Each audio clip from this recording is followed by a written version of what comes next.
이란은 수많은 드론을 보유하고 있는 상태고 이것을 요격하기 위해서 비싼 무기가 오히려 사용되고 있는 상황이다라고 볼 수 있겠죠. 이 부분이 앞으로 더 커질 가능성이 있는 거죠. 어떤 부분? 수출 모멘텀이 커질 수밖에 없습니다. 지금은 이제 전쟁 양상이 이제 드론과 AI 모멘텀으로 이루어지게 되는 것으로 바뀌었죠. 그러면서 이제 공중전이 벌어지고 있는 상태이기 때문에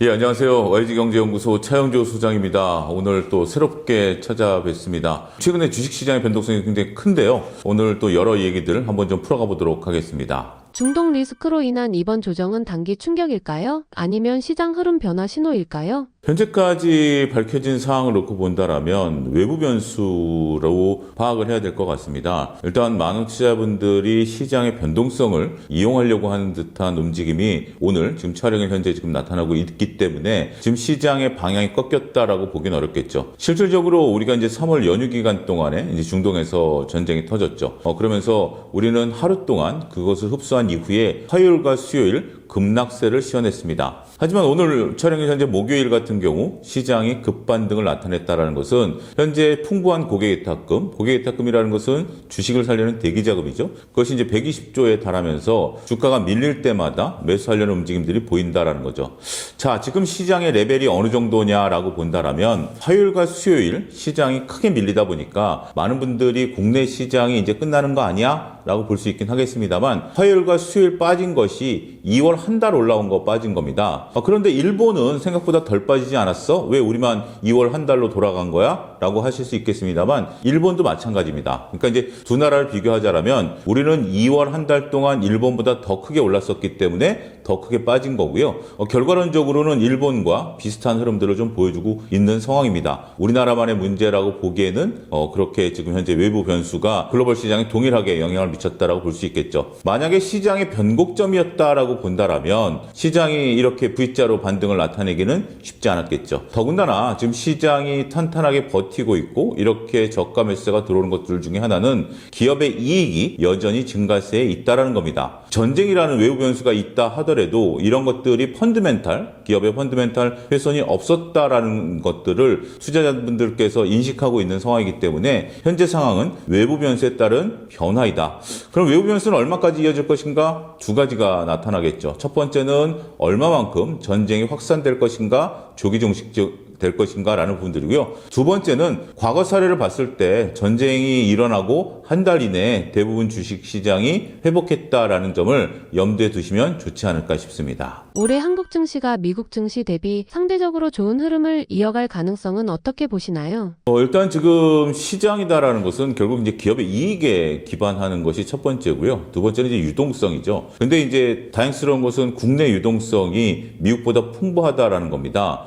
기업의 이익 증가 속도도 미국보다 지금 삼성전자, 하이닉스가 굉장히 가파른 수준에 있다라고 볼 수 있겠고 나머지는 경제 성장률이 미국이 우리보다 앞선 부분들이 있다 하더라도 우리 시장의 대부분을 차지하는 삼성전자와 하이닉스의 영업이익이 크게 늘어나고 있다라는 측면 그리고 최근에 급격히 늘어난 고객예탁금 이 또한 주식을 살려고 하는 움직임이 대단하게 있는 거죠. 또 마지막으로 우리 기업들의 수출 모멘텀들도 상당히 살아있는 상태입니다. 조선, 방산, 전력인프라, 식음료까지 물론 자동차도 포함해서요. 이런 부분들에 대한 모멘텀이 살아있다라는 측면에서 보게 된다면 이런 것들을 종합적으로 아우러서 볼 때 국내 증시가 미국 증시보다 상승 여력이 더 있을 수 있겠다라고 보는 거죠. 여기에 이제 정부 의지도 있죠. 3차 상법 개정을 필두로 해서 정부의 의지가 있다라고 본다라면 올해 국내 증시의 퍼포먼스는 미국보다 훨씬 더 좋을 수 있겠다 말씀드릴 수 있겠습니다. 투자자 입장에서 지금 가장 경계해야 할 매크로 변수가 있다면 무엇이라고 보시나요?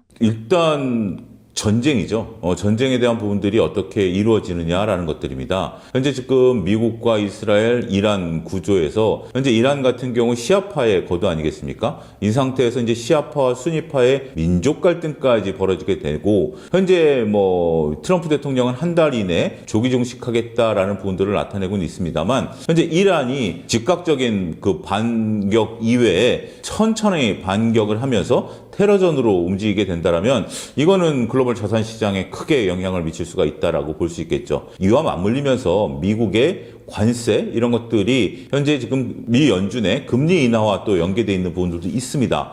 따라서 전쟁이 얼만큼 지속되느냐 여부, 그 다음에 그로 인해서 미 연준의 금리 인하 속도가 가파라지지 않고 오히려 금리 인하가 뒤로 수년되게 된다라면 이것은 매크로 변수로서 국내 주식시장에 점진적으로 영향을 미칠 수밖에 없다라는 거죠. 물론 환율이라든지 에너지 가격이라든지 이런 부분들도 볼 수 있긴 하겠습니다만 가장 크게 봐야 될 것은 전쟁과 미국의 금리 결정 메커니즘을 우리가 읽어내야 되지 않을까 싶습니다. 미국-이란 갈등이 장기 리스크로 이어질까요? 그리고 방산 산업에는 어떤 영향을 줄까요? 일단 투자자분들께서 알고 싶은 것은 그거겠죠. 이것이 이제 확산될 것이냐 아니냐는 뭐 지금 어느 누구도 알 수 없는 상황이죠. 심지어 트럼프 대통령도 알 수 없는 상황이고 이란도 이게 어떤 식으로 흘러갈지에 대해서도 알 수 없는 상황이다라는 점은 우리가 인정해야 될 것 같습니다. 워낙 변수가 또 많고요. 그렇기 때문에 그 부분을 지금 우리가 예측하는 것은 별로 의미가 없어 보입니다. 단지 이제 이러한 이벤트들이 있었을 때 우리 방산주에 어떤 영향을 받을 것인가 이 부분에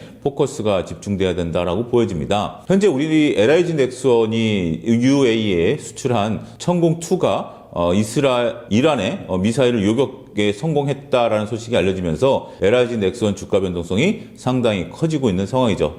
LIG 넥슨의 천공2는 미국의 패트리어트 요격 미사일 대비해서 절반 정도 가격밖에 되지 않기 때문에 가성비가 높은 것으로 현재 알려지고 있습니다. 이란은 수많은 드론을 보유하고 있는 상태고 이것을 요격하기 위해서 비싼 무기가 오히려 사용되고 있는 상황이다라고 볼 수 있겠죠. 자, 뭐 전쟁에 대한 얘기보다는 이 부분이 앞으로 더 커질 가능성이 있는 거죠. 어떤 부분? 수출 모멘텀이 커질 수밖에 없습니다. 지금은 이제 전쟁 양상이 이제 드론과 AI 모멘텀으로 이루어지게 되는 것으로 바뀌었죠. 그러면서 이제 공중전이 벌어지고 있는 상태이기 때문에 우리의 방산 무기들이 가성비가 높게 나타난다라고 볼 수 있겠습니다. 이러한 가성비가 높은 우리 K 방산에 대한 수출 모멘텀이 더욱더 늘어날 수밖에 없겠죠. 특히 이제 중동 지역 같은 경우 기존의 이제 수출 모멘텀과 더불어서 새로운 모멘텀도 일어난다라는 겁니다. 이게 상당히 의미가 있는데 우리가 이제 문재인 정부 때 우리 무기를 수출하기 시작했거든요. 근데 기존에 우리가 우리 무기를 수출하기 어려웠었던 부분들이 있었습니다만 이제는 한두 국가에서 우리 무기를 쓰고 그 무기가 실전에서 가성비 높게 나타나게 됐다라는 거. 우리가 또 잊고 있습니다만 태국과 캄보디아 전쟁에서 우리 또 K-50 고등훈련기가 또 전투기로서 활약한 바도 있습니다. 그런 부분들이 있기 때문에 앞으로 우리 방산 무기들에 대한 글로벌 수요가 늘어날 수 있다. 이거는 또 뭐와 맞물릴까요? 트럼프 대통령이 각국의 GDP 대비 5%까지 방위비를 증산시키다라는 또 이야기도 했죠. 여기와 맞물리면서 이렇게 글로벌리 국지전이 벌어지고 전쟁이 벌어지게 됨에 따라서 우리 무기 수요가 늘어나고 우리 방산 기업들에 대한 매출과 영업이익이 늘어날 가능성이 있다라고 말씀드릴 수 있겠습니다. 트럼프의 돌로 독트린 속 방위비 확대는 한국 방산에 장기적으로 어떤 기회일까요? 굉장히 좀 중요한 포인트 중에 하나일 것으로 보여지고 있습니다. 조금 전에도 말씀드렸다시피 트럼프 대통령은 각국에 대해서 GDP 5%까지 방위비를 증가시키라고 얘기를 하고 있습니다. 그런데 이제 이것이 실질적인 방위비냐 아니면 이제 간접비라고 해서 방산 쪽에 이제 들어가는 비용까지 포함해서 하는 거냐에 대해서는 뭐 설왕설래가 있긴 합니다만 어찌됐든 기존 우리가 GDP 대비해서 방위비가 낮았던 기업 국가들에 대해서는 아무래도 미국의 눈치를 볼 수밖에 없겠죠. 특히 이제 트럼프 대통령의 이제 예측 불허인 상황들이 관세 정책 이후에 방위비 쪽으로도 뭐 상당히 압박이 심해질 가능성이 저는 있다라고 생각을 합니다. 따라서 이제 그런 부분들을 감안하면 우리 K 방산에 대한 가성비가 높다라는 거죠. 여기에 이제 두 가지 관점이 있는데요. 첫 번째는 우리가 무기를 수출하는 과정에 있어서 미국의 승인을 사전에 취득했다라는 겁니다. 그러니까 무슨 얘기냐면 문재인 정부 이전만 하더라도 우리 무기를 수출하는 경우가 그렇게 많지는 않았습니다. 근데 이제 우리가 무기를 수출하는 과정에 있어서 미국의 승인을 암묵적으로 받았다라는 것은 뭐 주지의 사실이죠. 여기에 더 중요한 것은 베트남에까지 무기를 수출했다라는 건데 베트남은 공식적으로는 공산국가입니다. 공산국가에 우리 무기가 들어갔다는 것은 상당히 의미가 있죠. 또 우리 무기가 갖고 있는 어떤 호환성이다라고 표현할까요? 이런 것들을 보면 글로벌 무기 체계는 서방 무기 체계와 러시아 무기 체계로 나눠져 있습니다. 여러분 남자분들 이제 군대 다녀오신 분들은 알겠습니다만 우리가 한미 간에 실전 훈련을 이제 하는 부분들이 있는데 그때 미국 무기나 우리 무기나 이게 뭐라고 그럴까? 이제 구경이라고 그러죠. 탄알이 들어가는 구경이 똑같습니다. 그래서 우리의 소총과 미국의 소총이 동일한 탄알을 씁니다. 그다음에 이제 포라든지 전차에 같은 경우도 구경이 같기 때문에 동일한 것을 씁니다. 이게 왜 그러냐면 서로 각국에 있어서 그 탄알 재고라든지 무기의 재고 이런 부분들을 원활히 하기 위해서거든요. 이번에 또 논의되고 있는 것 중에 하나가 뭐 구체성은 없습니다만 주한미군이 보유하고 있는 탄알을 현재 지금 중동 지역으로 보낸다라는 얘기가 녹화일 현재 지금 기사화된 적이 있거든요. 이런 부분들이 우리 무기의 가성비에 대한 핵심이다라는 거죠. 우리가 경쟁하고 있는 것이 독일이라든지 프랑스 무기들하고 우리가 경쟁을 하는 게 이게 다 서방 무기 체계입니다. 그래서 뭐 정확하게 설명을 드렸습니다. 근데 이제 이 부분이 굉장히 중요한 부분들이기 때문에 이렇게 우리의 무기에 대한 가성비라든지 효용성 이런 것들이 더욱더 부각될 수밖에 없고요. 또 이제 우리나라 무기의 이제 특징인데요. 우리가 이제 K9 자주포를 노르웨이에 수출할 때 하나의 에피소드입니다. 영하 35도에서 무기를 좀 발사해달라고 했을 때 독일 무기는 발사가 안 됐고요. 우리는 발사가 됐었습니다. 왜 그러냐면 우리 화천 지역이 1930년대인가요? 영하 50도까지 떨어진 적이 있었다랍니다. 그래서 우리는 영하 50도에서도 발사할 수 있는 우리나라를 지키기 위해서 극한 상황에서 이제 무기를 만들어낸 거고요. 독일은 이제 그런 경우가 없었다라는 거죠. 자, 이런 것들을 종합해서 봤을 때 우리 무기에 대한 수요는 글로벌리 늘어날 수밖에 없겠다라는 점을 우리는 긍정적인 모멘텀으로 봐야 되지 않을까 싶습니다. 지금 시점에서 방산 섹터를 본다면 주목해볼 만한 기업이나 분야는 어디라고 보십니까? 지금 당장 모멘텀으로 볼 수 있는 것은 LIG 넥스원이고요. 그 다음에 이제 한국항공우주 같은 이제 고등훈련기와 관련된 부분들이 있죠. 뭐 다 각자 나름대로 의미가 있다라고 볼 수 있겠습니다. 우주산업과 관련해서는 하나 에어로스페이스를 볼 수 있는 거고요. 통합방위 시스템으로 본다라면 하나 시스템을 볼 수 있다라는 측면이죠. 자, 이제 이런 어떤 이벤트가 어떻게 벌어지느냐에 따라서 여러분들이 관심 있게 보셔야 됩니다. 여기서 방산 기업에 또 한 가지를 더해야 되는 것이 이제 하나오션이죠. 하나오션 같은 경우 단순하게 조선업으로 볼 것이 아니라 방산 기업의 카테고리로도 같이 볼 필요가 있다라는 겁니다. 그렇지만 이제 종합적으로 볼 때 저는 한화 계열사의 방산 기업들을 조금 눈여겨보는 것이 좋지 않을까 싶습니다. 왜냐하면 한화그룹 같은 것이 원래 이제 한화가 한국화약그룹의 약자 아니겠습니까? 그러면서 김승현 회장이 한국의 로키드 마틴을 만들겠다라는 그런 의지를 밝히고 있는 상황이기 때문에 한화그룹이 앞으로 국내에 있어서의 방산에 대한 트리거가 계속 나타날 가능성이 높다라고 저는 생각을 하고 있기 때문에 그런 쪽을 관심 있게 보고 있다 설명이 가능하겠습니다. 최근의 지정학 변수 속에서도 삼성전자, SK하이닉스가 상승한 핵심 배경은 무엇일까요? 지금 이제 글로벌 수요가 어마무시하게 이제 늘어나면서 전반적으로 우리의 판매가 원활히 이루어지고 있는 부분들이다라고 말씀드릴 수 있겠죠. 하이닉스는 여러분들 잘 아시다시피 이제 HBM 모멘텀이 꾸준히 이어지고 있는 거죠. 원래 이제 AI가 구동되기 위해서는 GPU와 HBM이 같이 이제 구동이 돼야 되는 거죠. 이 부분에 있어서 하이닉스는 2026년 현재 완판돼 있는 상태고 그렇다라는 것은 가격과 수량이 결정돼 있는 부분들이죠. 그리고 이제 삼성전자 같은 경우는 HBM4를 양산하는 단계이긴 합니다만 DRAM과 랜드도 AI를 구동하는 데 있어서 매우 중요한 요소다라는 거죠. 두 기업의 영업이익 전망치가 계속 늘어나고 있습니다. 올 초만 하더라도 두 기업의 합산한 영업이익이 200조 정도였었는데 이제 300조까지 늘어나 있는 상태입니다.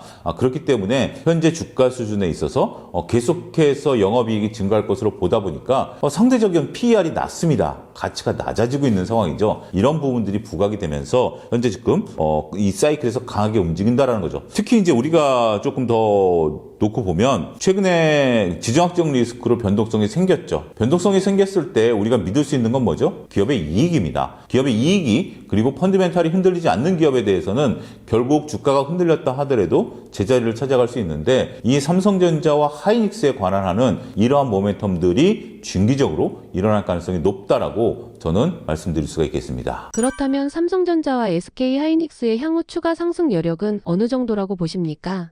지금 일단 국내 증권사에서 목표가를 삼성전자는 30만 원, SK증권에 제시를 했고요. 동일하게 SK증권에서 하이닉스는 160만 원까지 제시를 했습니다. 둘 다 이제 PER이 10배가 안 되다 보니까 어느 정도 정상적인 PER까지 올라와야 되는 수치다라고 볼 수 있겠죠.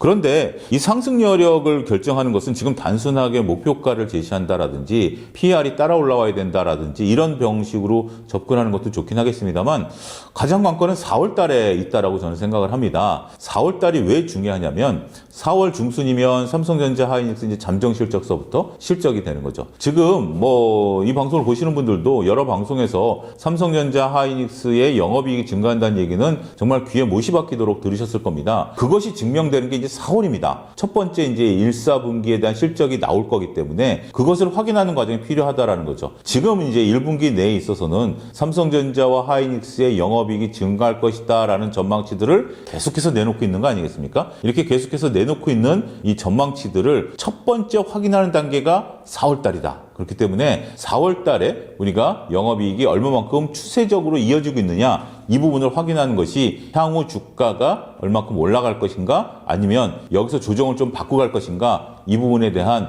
어떻게 바로미터라고 그럴까요? 그렇게 되지 않을까 싶습니다.